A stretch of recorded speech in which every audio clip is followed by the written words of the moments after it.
Good morning, all my friends in the hood. We have some great things to talk about today. So, as a recap, last week we talked about broadleaf weeds, or weeds that had a round leaf like a soybean plant.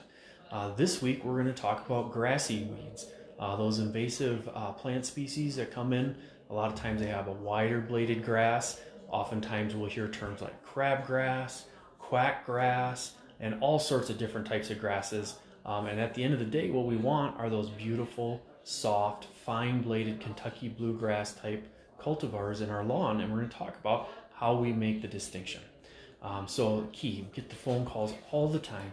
We have crabgrass on our lawn. What do we do about it? So because the type of plant that we want in our lawn is an actual grass, we have to be a little bit careful what type of herbicide we use. If you remember last week, we talked about not utilizing Roundup in our lawns. And this week we're going to talk about the one exception to that, because ultimately Roundup is a grass killer, and so we have to be super careful about anything that we do with it. So what's happening out there in the world today? Well, this week's a big week for us in lawn care. We're seeing the lilacs blooming. Now, historically, we always said when the lilacs start blooming, we want to make sure we have the pre-emergent down. So people all over the city are very actively putting down pre-emergent, making sure they prevent those annual grassy weeds. Great examples of annual grassy weeds are crabgrass, sandburrs, all sorts of like green foxtail, giant foxtail. We have dozens and dozens of annual grassy weeds in this area, and right now is a great time to prevent them. Well, how does that work? So you're maybe familiar with a Halts product as a homeowner, or a type of pre-emergent.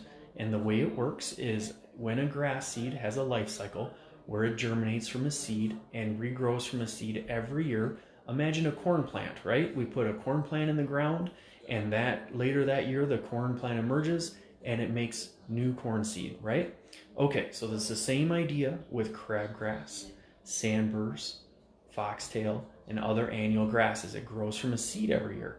And so the way that we control those grasses in our lawn is by putting down a pre-emergent, which prevents that seed from germinating and turning into a grass plant. And that's really the delineation of what types of grassy weeds can be prevented and what types of grassy weeds need to be treated post-emerge. So when we recommend a post-emerge treatment, it's going to be a grassy weed that's green and growing in April or October. And what that tells us is that's a perennial grassy weed. So it does not germinate from a seed every year. It regrows from rhizomes or root systems that are already there and growing. So it has the same life cycle as the good grasses like the Kentucky bluegrass, the perennial ryegrass, the thinner bladed grasses that we want.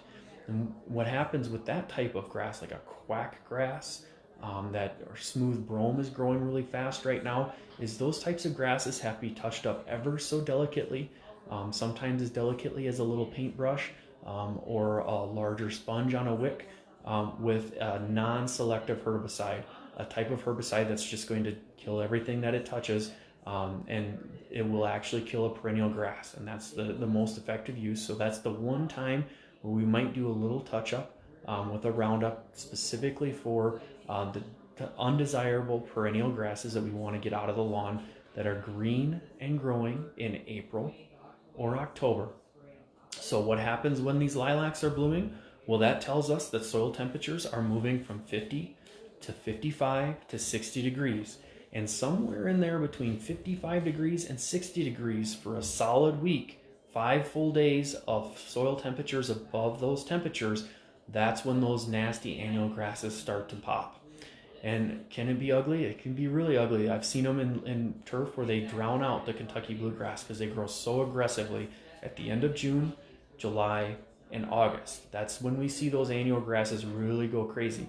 We definitely get some phone calls in the spring where someone sees some brome grass or some tall fescue, and they're definitely undesirable. But we'll even see like tall fescue further south in Missouri, where people prefer it because of the bigger root systems. And so we have to be a little careful on what type of products we're using where, but just a couple of tips on how to identify the perennial grasses versus the annual grasses and how we take action to treat those in our lawns. So we're going to drop some pictures in the comments below So that way there's more research. You can always check it out in our Research and Help Center at www.greenforeverinc.com, or give us a call at 334-7399. We're happy to come out, diagnose the type of grasses that you're looking at, absolutely free of charge. And if you are getting down to the wire and worried about putting down pre-emergent yourself, just want us to take care of it, just give us a call. Hope you have a great week. Thanks for checking in from the hood.